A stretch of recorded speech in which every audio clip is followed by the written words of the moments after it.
ऐसन देखवले पिता, ऐसन देखवले पिता, दुनिया से प्यार अपन बेटा देखे।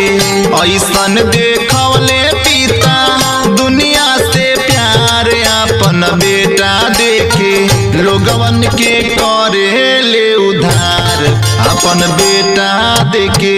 लोगवन के करे ले उधार अपन बेटा देके।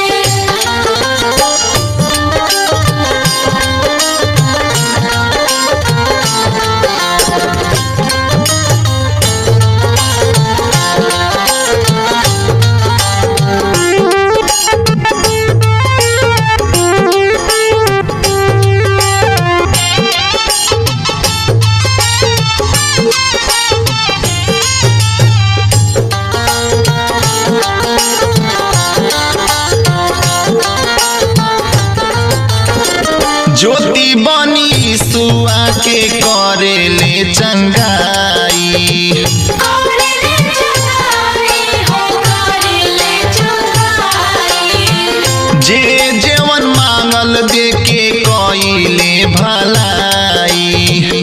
कोइले भलाई हो कोइले भलाई। ज्योति बनी सुआ के करे ले चंगाई। जे जेवन मांगल देके कइले भलाई।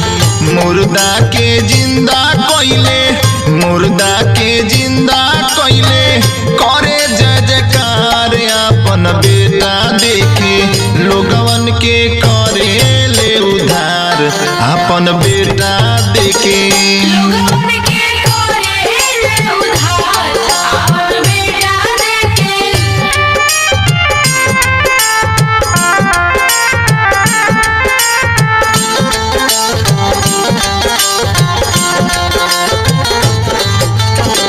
भारी दूर गतिया हमर यीशु जी के कइले। यीशु जी के कोइले हो यीशु जी के कोइले। कटावा के ताज उनके माथावा पर धइले।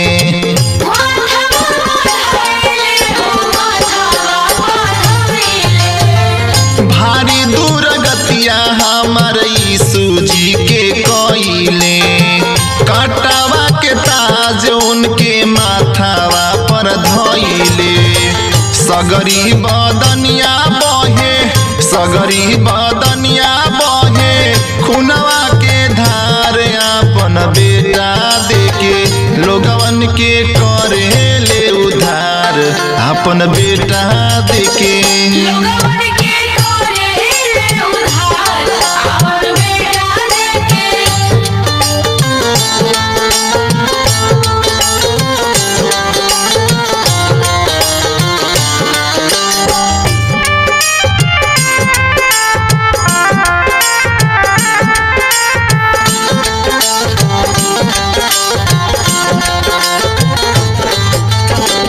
अद्भुत प्यार हमरा यीशु जी के बाटे। यीशु जी के बाटे हो यीशु जी के बाटे।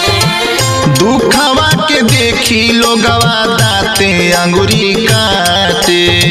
दाते अंगुरी काटे हो दाते अंगुरी काटे। अद्भुत प्यार हमरा यीशु जी के बाटे। दुखवा के देखी लोगवा दाते अंगुरी काटे। एही खातिर कइल जाता, एही खातिर कइल जाता यीशु के प्रचार अपन बेटा देखे।